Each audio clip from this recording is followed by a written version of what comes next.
जय हिंद दोस्तों, स्वागत है आपका हमारे चैनल स्टडी गुरु अनिल में। और दोस्तों, मैं हूं अनिल पांडे। दोस्तों, आज हम बात करने वाले हैं वेद का काल निर्धारण के समय में। तो दोस्तों, प्रारंभ करते हैं पाश्चात्य विद्वानों से। दोस्तों, पाश्चात्य विद्वानों में सर्वप्रथम नाम आता है जर्मन विद्वान मैक्स मूलर का। दोस्तों, वैदिक काल के संबंध में प्रथम प्रयत्नकर्ता इन्हें माना जाता है। किसको? मैक्स मूलर को। मैक्स मूलर एक जर्मन विद्वान थे। बुद्ध को आधार मानकर वैदिक साहित्य का प्रारंभ मैक्स मूलर ने दोस्तों कब माना है? 1220 स्वीकार किया है इन्होंने। मैक्स मूलर ने दोस्तों 1859 में अपनी एक पुस्तक प्रकाशित की, जिसका नाम क्या था?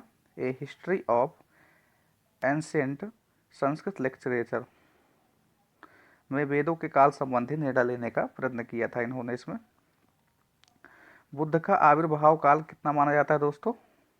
500 ईसा पूर्व माना जाता है। मैक्स मूलर ने समग्र वैदिक काल को 4 भागों में विभाजित किया है, जैसे छंद काल, मंत्र काल, ब्राह्मण काल एवं सूत्र काल। छंद काल का जो आरंभ है दोस्तों माना जाता है 1200 ईसा पूर्व से 1000 ईसा पूर्व तक, एवं मंत्र काल 1000 ईसा पूर्व से 800 ईसा पूर्व तक माना जाता है। यदि दोस्तों ब्राह्मण काल की बात करें तो यह 800 ईसा पूर्व से 600 ईसा पूर्व माना जाता है, एवं सूत्र काल 600 ईसा पूर्व से 1200 ईसा पूर्व स्वीकार किया गया। किन्होंने? मैक्स मूलर ने। दोस्तों, मैक्स मूलर द्वारा 1890 में एक और पुस्तक लिखी गई। वो रचना इसकी कौन सी है दोस्तों? फिजिकल रिलीजियन, अर्थात भौतिक धर्म। दोस्तों, इन्होंने इसमें, जैसा कि पहले इन्होंने क्या स्वीकार किया था? इन्होंने समय स्वीकार किया था 1200 ईसा पूर्व। किसका? वेदों के काल निर्धारण संबंधित। परंतु इन्होंने इस अपनी रचना में क्या कहा है कि वेदों का जो समय है वो निर्धारित नहीं किया जा सकता है, अर्थात निर्धारण करना ये मूर्खता होगी। इसके बाद दोस्तों आते हैं जर्मन विद्वान professor A weber. Professor A weber वेदों का काल अनिश्चित मानते हैं।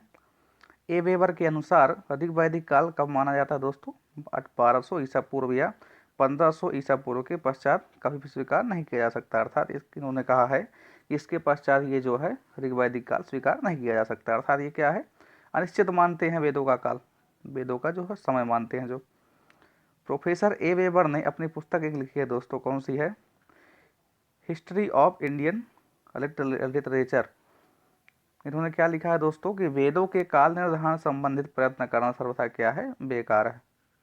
इसके बाद दोस्तों आते हैं जर्मन विद्वान याकोबी। दोस्तों, प्रोफेसर याकोबी जो है वो जर्मन विद्वान थे और महोदय का पूरा नाम क्या है? हर्बन याकोबी था।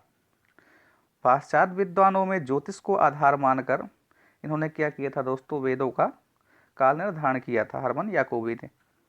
याकोबी ऋग्वेद का काल मानते हैं 4500 ईसा पूर्व। याकोबी का ऋग्वेद काल निर्धारण कृत्तिका और वसंत संपात के आधार पर था। अर्थात इन्होंने क्या किया? ज्योतिष के आधार पर इन्होंने काल निर्धारण किया, और उसमें भी क्या किया दोस्तों? इन्होंने क्या किया है? वसंत संपात और कृत्तिका संपात के आधार पर निर्धारण किया। इसके बाद दोस्तों बात करते हैं पाश्चात्य विद्वानों के पश्चात भारतीय विद्वानों की। दोस्तों, भारतीय विद्वान कौन माने जाते हैं? इनमें काल निर्धारण संबंधित बाल गंगाधर तिलक माने जाते हैं। दोस्तों, बाल गंगाधर तिलक ने ज्योतिष को आधार बनाकर वेदों का काल निर्धारण किया था। वैदिक काल को इन्होंने 4 भागों में विभक्त किया। कौन कौन से थे? अदिति काल, मृगशिरा काल, कृत्तिका काल एवं अंतिम काल। दोस्तों, तिलक मृगशिरा काल को आर्य सभ्यता के लिए सर्वाधिक महत्वपूर्ण मानते। तिलक के मत में षड्दर्शन सूत्रों की रचना कब हुई दोस्तों? अंतिम काल में हुई थी, ऐसा ये मानते हैं तिलक। वेदांग ज्योतिष की रचना कृत्तिका काल में हुई थी, ऐसा मानते हैं तिलक। एवं बौद्ध धर्म का उद्भव कब हुआ? अंतिम काल में।